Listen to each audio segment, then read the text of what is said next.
En Vivir Felizmente le daremos voz a aquellos que han experimentado desafíos en su salud mental y han encontrado el camino del crecimiento. Cada historia nos recordará que no estamos solos en este viaje y nos inspirarán a buscar el equilibrio en nuestra propia vida. Todos hemos tenido episodios que nos han alterado nuestra salud mental, porque tu salud mental tiene que ser siempre lo más importante de todo. Bienvenidos.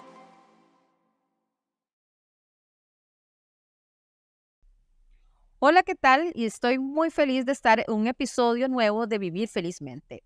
Y hoy con una grata compañía que vamos a hablar de un tema especial, porque en este programa, en este podcast, hablamos de temas espectaculares. Y hoy no es la excepción. Hoy estoy en la compañía de una gran persona, una gran mujer, hermosa, por cierto, que es Tatiana Barrantes, especialista en pediatría y con un posgrado en neurodesarrollo. Hoy salió más fluido, ¿viste? ¿Cómo estás, Tatiana? Bienvenida.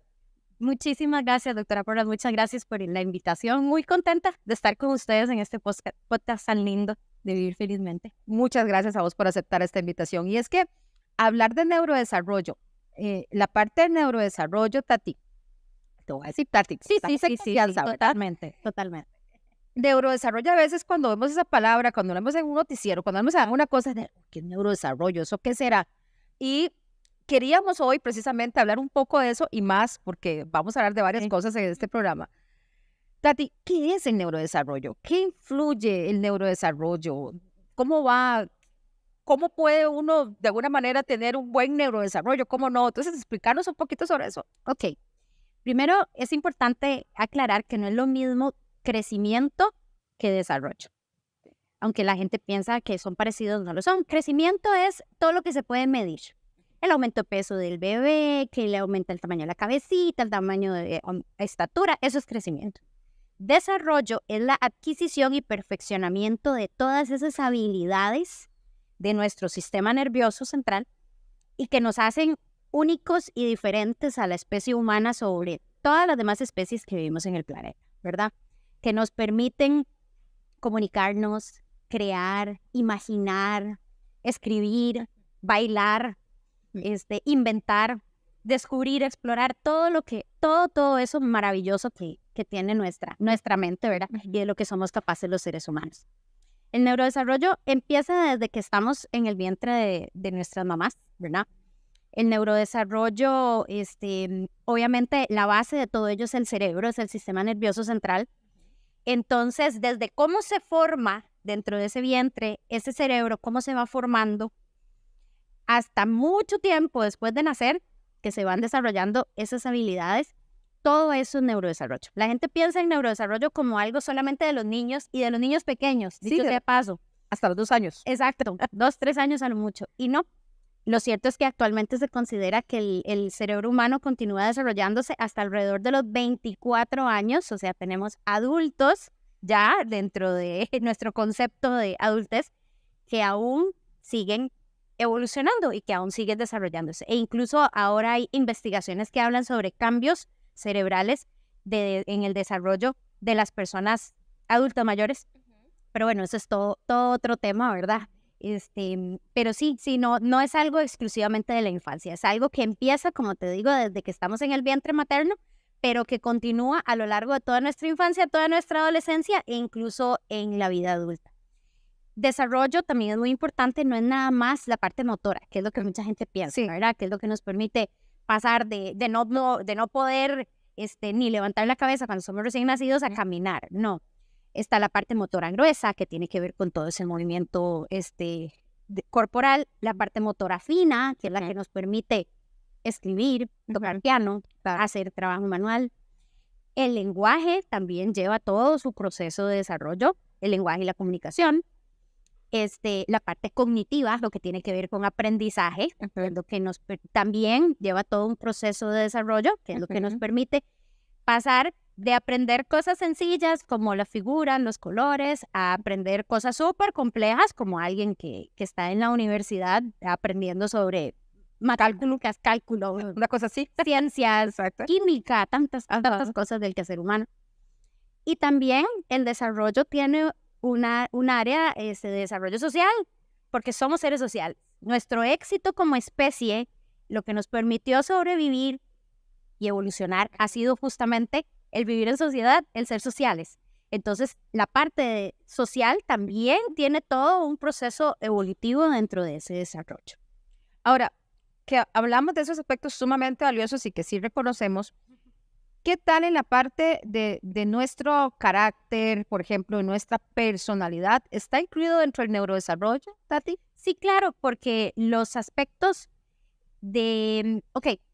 el desarrollo está influido por una parte biológica, nuestra herencia, claro, y tiene que ver, obviamente, la genética, ¿verdad? Cómo son nuestros padres, en términos de sus características, sus habilidades, pero también influye todo lo que tiene que ver con el entorno, en el entorno y el aprendizaje. Entonces, nacemos con una base genética, ¿verdad? Que influye en nuestro temperamento, y dependiendo de cómo sea ese entorno, ese temperamento nos va permitiendo desarrollar justamente nuestra personalidad. Y esto lo menciono, Tati, porque cuando uno, bueno, sabe que uno es médico, y entonces uno va, hace poco andaba en un congreso de psiquiatría, y estábamos hablando de los trastornos de la personalidad, que yo veía eso, yo decía, ay, Dios mío, tengo que ir a estudiar un poquito más de psiquiatría, porque cómo ha avanzado el tema de estos trastornos de personalidad. Y los especialistas precisamente hablaban de eso, ¿verdad? Que prácticamente eso va desde el inicio de nuestra historia, como se va forjando. Así es. Bueno, y en conjunto de todas esas habilidades que has mencionado, memoria, la motora, o sea, hacer un círculo, no hacerlo, ¿verdad? Y son también de las facultades, Tati, que se pierden también, o sea, en los extremos, ya cuando vamos llegando a extremos de la vida, y estoy hablando, por ejemplo, cuando adultos mayores, por ejemplo, ya tienen deterioro, ¿verdad? Y que usted los pone a dibujar y ya no pueden dibujar, ¿verdad? Entonces, qué importante es ese desarrollo, o sea, porque sí es importantísimo en el sentido del día a día de todos, obviamente. Pensando en ese inicio, ¿qué factores podrían, de alguna manera, hacer que ese neurodesarrollo no sea tan, es que tan bueno suena como sea la palabra, no sea típico, exacto. Sea típico. Exacto. Mira, hay varios. Por supuesto, hay factores biológicos. Cuando hay alguna situación seria de salud, por ejemplo, un niño que nació con una cardiopatía congénita compleja, un problema cardíaco serio, o algún tipo de problema de salud que desde tempranamente en su vida ha estado sometido a procesos médicos y demás, eso va a influir en su desarrollo, sin duda alguna. Hay factores nutricionales. La nutrición en esto es sumamente importante, el tener acceso a alimentos saludables, a una buena alimentación desde el vientre materno, ¿verdad? Porque una madre bien nutrida va a permitirle a ese bebé en desarrollo también desarrollar adecuadamente su cerebro. Volviendo al tema de lo prenatal, el hecho de que esa mujer no haya consumido ningún tipo de drogas, alcohol, fumado durante el embarazo, que todo eso también influye en cómo se desarrolla el cerebro. Pero también en nuestro neurodesarrollo influye, como ya te había mencionado, el ambiente. El ambiente en el que vivimos. Y por ambiente me refiero tanto la parte social, ¿verdad? No es lo mismo. Y hay estudios clínicos que lo han demostrado, nacer y crecer en un país en guerra, por ejemplo, o en un lugar de muy extrema pobreza o de un nivel socioeconómico bajo, que nacer y crecer en un lugar donde por lo menos sí se tiene acceso a recursos educativos, de salud, de recreación y demás. Pero también, ese es como el macroambiente, pero también influye montones el microambiente. ¿Cómo es ese núcleo familiar en el cual yo me estoy desarrollando? Y por núcleo familiar me refiero a cómo es el vínculo que desarrollo yo con esas personas que son primordiales y esenciales en mi vida. Los seres humanos somos conscientes cuando nacemos, aunque suene curioso, de nuestra vulnerabilidad, de que somos absolutamente indefensos, total y absolutamente indefensos. Entonces, en los primeros años de vida creamos lo que se llama ahora el vínculo, que es esa relación con las personas, las figuras que están a cargo de mí, que me protegen, que responden ante mis necesidades en el mundo ideal, ¿verdad? Y que son quienes me brindan y me satisfacen las necesidades más básicas. Tengo hambre, quiero dormir, estoy sucio, necesito que me cambien, ¿verdad? Y que le permiten entonces, me brindan un ambiente de seguridad para yo poder, ¿verdad? Ir explorando, aprendiendo y desarrollando otras habilidades. Cuando ese vínculo no se crea de una manera amorosa o correcta, eso influye directamente en cómo nuestro cerebro responde ante los estímulos del entorno. Por ejemplo, el bebé llora. Inmediatamente papá responde, va, lo alza, lo chinea, lo acaricia, le habla. Resulta ser que se dan cuenta que tiene hambre, mamá le da de mamar, el bebé se siente protegido y se da cuenta, mira, a través de esta comunicación que estoy haciendo, que es llorar, estas dos figuras, a quienes dicho sea de paso, he estado escuchando desde antes de venir al mundo, responden de una manera amorosa, estoy protegido. Pero desafortunadamente, no todas las familias responden con ese mismo amor. Entonces de repente el bebé llora y llora y llora y la respuesta ante ese llanto es nula o es más bien negativa, ¿verdad? De castigo, de otra cosa. Entonces, mi cerebro lo que empieza a aprender es que el mundo es hostil, que el mundo es peligroso y que tengo que empezar a defenderme. Porque no hay alguien que cuide de mí. Entonces, ¿qué me toca? Sobrevivir. Sí. Ahora, yo sé que hay un montón, porque si podemos hacer una lista, Tati, ¿verdad? De todas las patologías asociadas al neurodesarrollo, podemos hacer una lista interminable acá. Sí, nos da como para 5 podcasts y más. Una enciclopedia de podcasts. Pero de los más frecuentes, digamos que, porque vos en la consulta lo ves, ¿qué es lo más frecuente que vemos? Digamos, unas 3, 4 más frecuentes situaciones que son asociadas al tema de un trastorno en la parte de neurodesarrollo. ¿Cuáles serían? Mira, la condición del neurodesarrollo más frecuente en este momento es el déficit atencional con hiperactividad, ¿verdad? Ok. El segundo en frecuencia de aparición es el autismo, que son como las poblaciones con las que más frecuentemente trabajo. Pero también vemos chicos que tienen condiciones o retrasos en su desarrollo, no necesariamente estas dos condiciones que son muy específicas, muy específicas, y que no necesariamente tienen que ver con trauma, dicho sea paso. Pero hay todo un grupo de niños y niñas que sí tienen retrasos o condiciones en su desarrollo asociados justamente a ese problema vincular del inicio de su vida, lo que tiene que ver, digamos, con trauma, con el trauma temprano. Ok. Cuando hablamos de estas patologías, el trastorno de déficit atencional, yo tengo déficit atencional, siempre lo tuve. Hasta hace poco me lo diagnosticaron, pero bueno, imagínate, viví toda la vida con déficit atencional. Pero ahora hay herramientas más fáciles de uno poder, ahora hay un poco más de estudio. Vos sos especialista en ese tipo de cosas, porque en nuestros tiempos, cuando uno creció, ese chiquito es un chiquito, ¿cómo era? Travieso, ¿verdad? Sí. Es un chiquito que no hace caso. El mal portado, exacto. El desobediente, el travieso. El que no sirve para estudiar, se hacían los abuelos. Sí. El que no sirve para la escuela. No nació para eso. Eso generaba y genera muchos problemas de autoestima, ansiedad y otras condiciones a largo plazo, precisamente por no haberse identificado y tratado a tiempo. Y increíble eso porque, que lo mencionas, porque mucha gente, creció con esa idea de que usted no sirve para esto y se le creyó la idea que usted no sirve para esto, ¿verdad? Entonces, qué importante es conocer estos aspectos. Ahora, gracias a Dios, tenemos la información. Siguiendo un poco con este hilo de lo que queríamos hablar hoy, en lo que son las condiciones del neurodesarrollo, el trauma. El trauma que puede ir de diferentes situaciones, porque hay traumas complejos, ¿verdad? Ya de situaciones, inclusive podemos decir hasta violentas como tal, sí, ¿verdad? Pero también el trauma que puede generarse tal vez en un embarazo, pensando, por ejemplo, una mamá tal vez no estaba lista para un embarazo porque de repente no había terminado su carrera y salió embarazada y llega esa parte de que ¿qué voy a hacer con este bebé? Y todo lo que conlleva, porque al fin y al cabo puede ser parte del trauma, ¿verdad? Entonces siempre pensamos el trauma como algo muy, muy violento, pero no siempre es tan violento, o sea, en el sentido de, ¿verdad? Así es.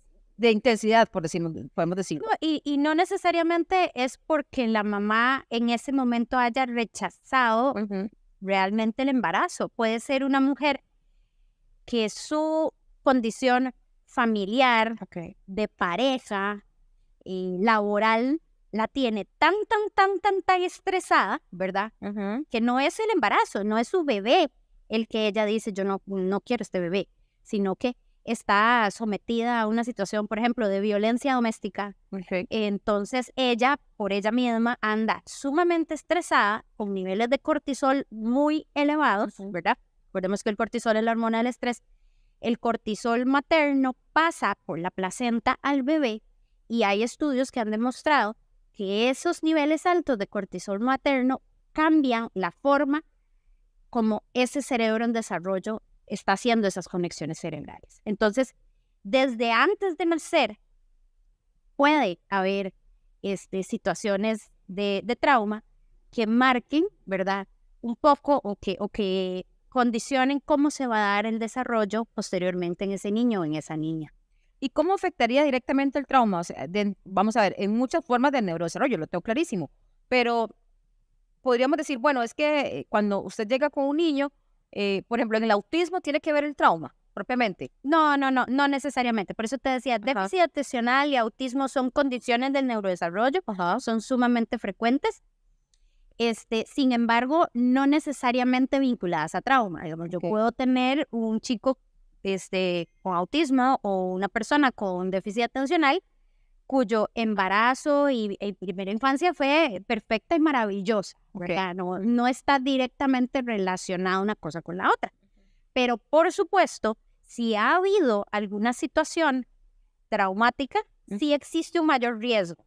¿Sí me entienden la diferencia? Totalmente. O sea, digamos que puede ser un factor de riesgo, pero no la causa. Así es, correcto. Puede ser un factor de riesgo, pero no necesariamente va a ser la causa. Perfecto. Yo puedo tener autismo, puedo tener déficit atencional y no haber tenido trauma. Pero si ha habido un historial de trauma en infancia temprana, existe una mayor posibilidad de tener cualquier condición del neurodesarrollo.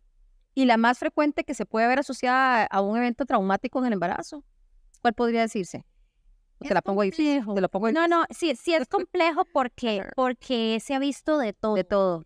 Retrasos específicos en el desarrollo del lenguaje, retrasos en el aprendizaje, déficit atencional, conductas que se pueden catalogar como conductas autistas o autismo como tal, porque realmente el trauma es algo tan complejo que puede impactar de diferentes maneras ese desarrollo cerebral. Así como hay personas sumamente resilientes que pudieron haber sufrido mucho trauma, ¿verdad? Y no tener este tipo de condiciones. Pero sí, se puede manifestar de muy diferentes maneras. Cuando uno valora a un niño que tuvo un inicio de vida difícil, de hecho en neurodesarrollo uno siempre tiene que quedarse no solamente con el ahorita, con el que me lo trae porque tiene un retraso en el lenguaje. Yo siempre tengo que irme para atrás. ¿Cómo fue ese nacimiento? ¿Cómo fueron esos primeros meses de vida? ¿Cómo fue ese embarazo? Todo tengo que verlo.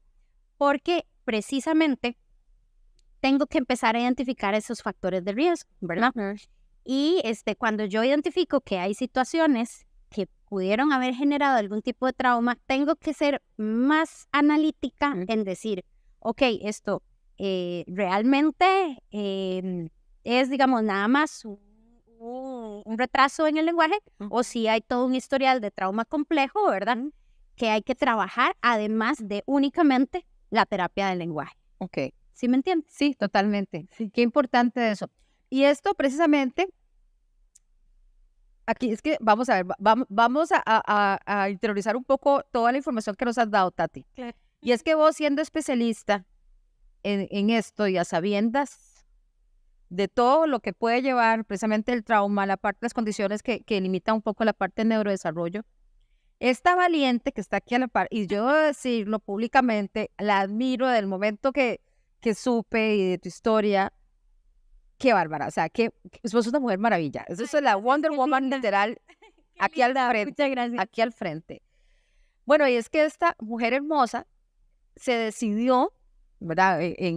Con tu esposo, a adoptar. Así es. Que me parece una cosa maravillosa, o sea, pero mucha de la gente que, por ejemplo, y hemos hablado ahora que hay mucho mito alrededor de la adopción, ¿verdad? Sí. Uy, qué miedo adoptar a un niño que yo no sé por qué pasó y que después me va a salir, no sé, la gente piensa cada cosa, ¿verdad? Entonces, contanos primero cómo fue esa experiencia que has tenido vos con este tema de la adopción. Claro. A mí siempre me encanta decirlo. Vieras que incluso cuando me presento, yo siempre digo, sí, soy Tatiana, pediatra, y mamá de 3. Porque eso es algo que realmente me llena de orgullo. Ellos son mi vida. Tengo, en efecto, 2 hijos de vientre, si quieres verlo así, los 2 hijos, mis 2 embarazos. Y hace 3 años tenemos con nosotros a una pequeña que ya ahorita acaba de cumplir 7 años. Fue una decisión de familia, sin duda alguna. Fue una decisión quisimos ampliar nuestra familia y lo hicimos a través de esa vía. Ha sido toda una experiencia y de hecho, bueno, yo ya había hecho pediatría y el posgrado en neurodesarrollo cuando ella llegó a mi vida. Pero ella me ha enseñado más que todos los libros, Fue que para todas las clases y que todos los docentes del planeta Tierra. ¿Por qué? Porque precisamente con ella es con quien he vivido todo esto que te estoy contando, ¿verdad? Ella fue una niña que tuvo un inicio de vida bastante difícil. Dicho sea de paso, en nuestro país hay muchos niños que han vivido y viven, desafortunadamente hoy en día, condiciones así. Hay que tener claro una cosa, como me dijo otra mamá por adopción, los niños amados, queridos y felices están en sus casas con sus papás y sus mamás, ¿ok? Los niños que están en albergues, los niños que están en procesos para ser adoptados, son niños que vivieron cosas difíciles, todos y cada uno de ellos. Así que la experiencia de la adopción es una experiencia de comprender de neurodesarrollo y de trauma, justamente, y de cómo eso influye en la vida de las personas. Como vos bien decías, la mayoría de la gente dice, ay no, es que adoptar porque después me sale otra cosa, o yo adopto, pero solamente si son chiquititos, bebés, para que no hayan pasado cosas difíciles. Estos niños vivieron cosas difíciles desde antes de nacer, acuérdate lo que te explicaba. Pudo haber habido una situación de historia de rechazo, pudo haber habido una historia de consumo. Claro. La gran mayoría de personas, seamos realistas, la gran mayoría de personas a las cuales el PANI realmente le retira a los menores en nuestro país es generalmente por situaciones de consumo, de calle, de violencia física, de negligencia. O sea, son cosas realmente muy graves. Sí, violentas, que podemos decir. Sí, e incluso aunque lo hayan separado desde que nació o al poquito tiempo de nacido, no fue el caso de mi hija, pero aunque lo hayan separado desde poquito tiempo después de que nació, después igual ha habido una historia de trauma previo, ¿verdad? Que sí puede cambiar cómo ese cerebrito se estaba desarrollando. ¿Te acuerdas lo que te dije del tema del vínculo? Sí. Me hicieron creer que el mundo es hostil, me hicieron creer que el mundo es un lugar peligroso y que nadie va a ver por mí. Ajá. Entonces, eso genera que el cerebro esté en constante estado de alerta.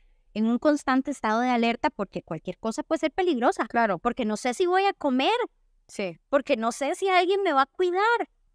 Entonces, eso hace que el cerebro, ¿verdad? En la mayoría de muchos de estos chicos, está en modo supervivencia. Entonces, el aprendizaje pasa a segundo plano. Claro, pasa a segundo plano. Tengo que existir. Tengo que existir, exacto. Tengo que sobrevivir primero. Y eso no te estoy hablando de un niño de 5 o 6 años. Eso te estoy hablando desde un bebé. Desde un bebé. Donde uno se supone que debe estar cuidado y que, ¿verdad? Que debe hacer su desarrollo. No más eso. Ajá. Pero el bebé se dedica a subsistir. Se dedica a sobrevivir. Y el cerebro, después está, como te digo, en modo de alerta, ¿verdad? Porque ve peligro en muchas cosas. En las personas que están alrededor también lo ven.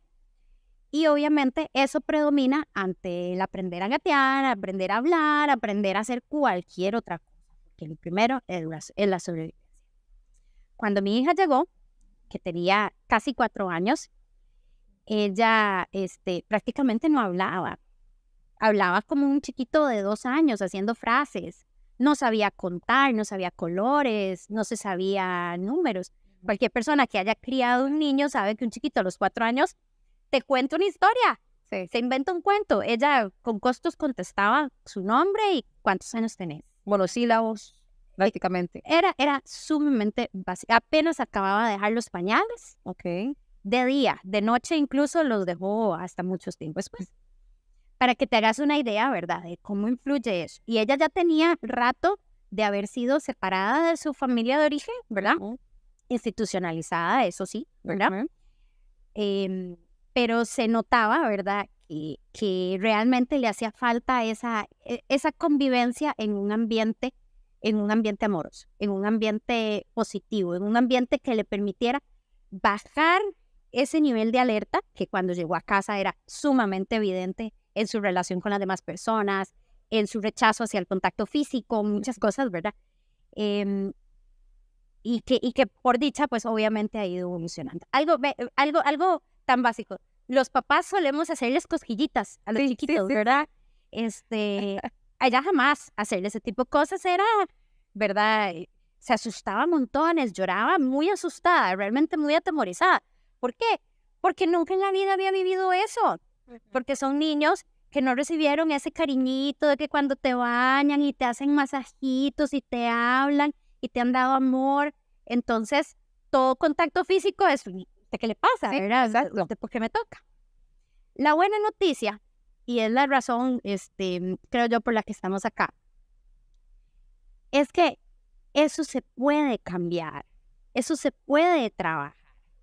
Sí, es cierto, existió una historia de trauma en ella y lo vivo y todavía hoy, 3 años después, de repente salen cosas que nosotros decimos, sí, eso tiene que ver con su historia anterior de vida. Pero sí puede cambiar conforme ha ido, ¿verdad?, bajando ese nivel de alerta, de estrés, que incluso hay estudios, es que este tema me apasiona y he leído mucho al respecto. Me encanta. Hay estudios de resonancia magnética funcional que han demostrado que estos niños tienen una parte del cerebro que se llama la amígdala, ¿verdad? Sí. Que es justamente en la que reacciona a las emociones, la tienen hipertrofiada en sus primeros años de vida porque están, vuelvo y repito, en estado de alerta.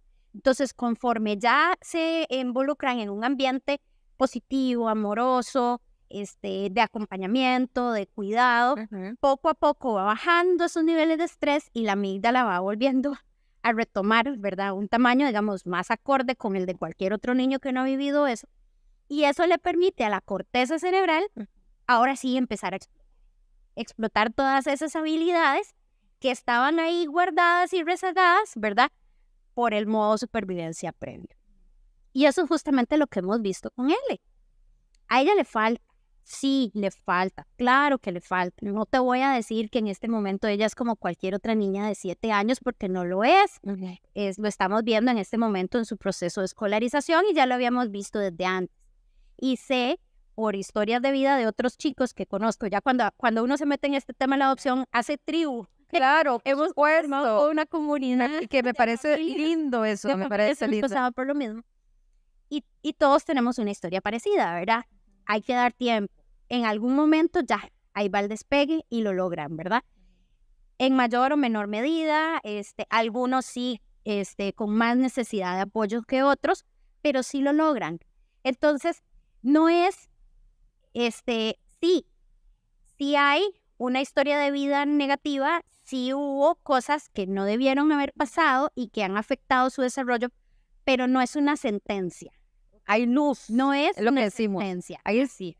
Y eso me encanta porque muchas veces cuando empezamos a hablar de esas situaciones, ¿verdad? Que no es que nos alegra, o sea, en el sentido de que pues a nadie le gusta hablar de situaciones tan difíciles, Dati, pero a mí me encanta y me llena de, no sé, una cosa linda, un power adentro, un poder inmenso, el dar ese mensaje de, ok, mira, esto fue difícil, nos va a costar. nos va a costar. Pero vamos a mejorar.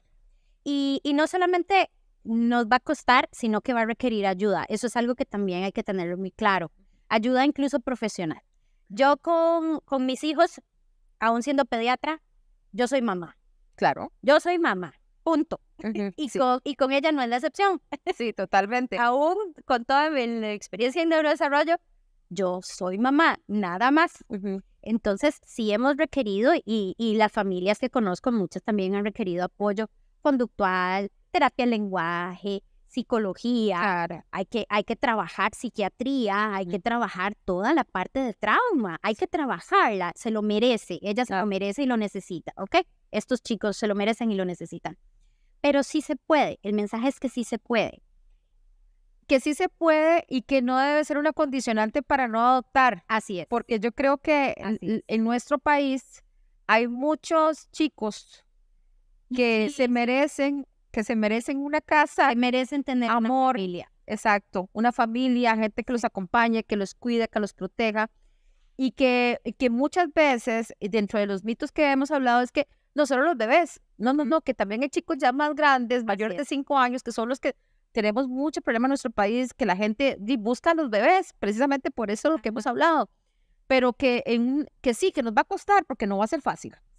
Pero no quiere decir que ese chico se vaya a desenvolver, no quiere decir que ese chico tenga esa capacidad de enseñarnos. Y yo digo que cada vez que llega una persona nueva en nuestra vida, siempre nos enseña, Tati. Así es. Y bueno, para muestra un botón, ¿verdad? En el caso tuyo, con esa historia de vida.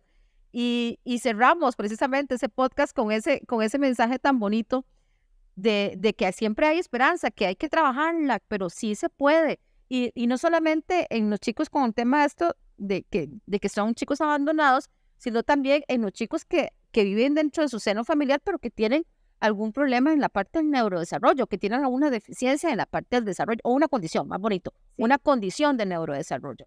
Y yo creo que esa parte nos llena de mucha alegría. A mí me encanta esa parte de alegría. Y cómo no agradecerte, Tati, de verdad. Tatiana Barrantes, médico especialista en pediatría, con un posgrado en neurodesarrollo, que trabaja en la Plaza Médica Belén, por cierto, para que me la encuentren por ahí. Gracias. Y ha sido un maravilloso. Y 30 minutos se nos fueron, ¿viste? Yo te dije. En un pestañeo. ¿Viste? Rapidísimo. Sí. Pero ha sido, de verdad, muchísimas gracias. No, agradecerles en serio por la invitación. Y espero que no sea la primera ni la última. No, créame que no.